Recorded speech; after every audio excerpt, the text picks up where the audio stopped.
Okay, restarting the video here. I don't really know what I'm doing as far as file sizes and stuff, so this is my first cast. So one important thing is knowing when they expand, because then we know whether they're being offensive or not, and that means we know whether to be defensive or not. Because if they're going one base all-out rush, we need to turtle because, well, we're Terran, and it's important because we can't just sit around and turtle, and if they macro up while we're sitting and turtling, then we're gonna lose because they'll just be able to macro out insanely more than, like, through the roof basically. So I already planned ahead for that possibility, and we push right here, which is really lucky because they made these banelings a little bit too far forward, and I got to them before they could do anything, before they could do any real damage. So my brother killing that poor little robot there. And killing that overlord, because Marines love to kill overlords. It's their favorite pastime. So, like I said, I had planned this. I put this Marine to scout and to take any front bailing force. And my brother tries to build these forward bunkers, which is something we like to do a lot. But the problem being that he was so short on workers, he probably really needed those at home. And he probably doesn't really need to be mining this gas either. He could be getting more minerals. He has enough for at least another barracks right now to continue macroing up, and also a bad overlord rally point, so my Marines get some more sport there. But I'll draw attention to my horrible macro here.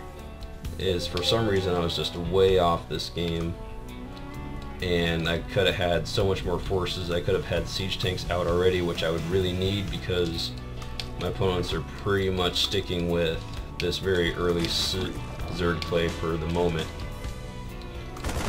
And so next what we do is we go for these rocks.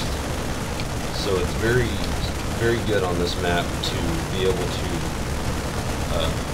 easily harass each expansion because of these rocks, and really keep opponents on the back foot in the guessing game. So they make these banelings because there's the overlord here to spot. It's also important for Zerg to have overlords on each set of rocks because they can be behind it, get view whether the rocks are being damaged or not, and that's important because if you're playing on this map, you need to know if you're getting backdoored or not.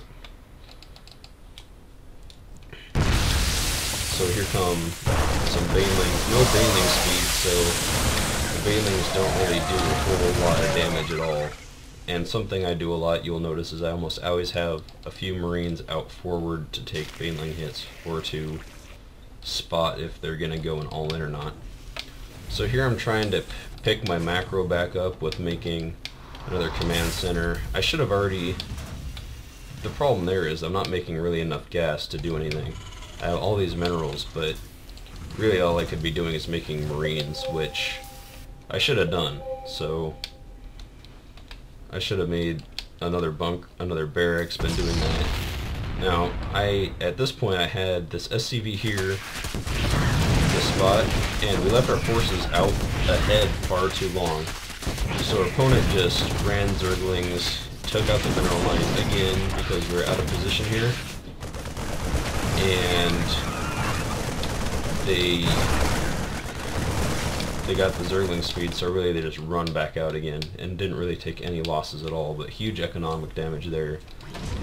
And I, on the other hand, get some bunkers because I thought they were going to just switch back and do the same thing to me.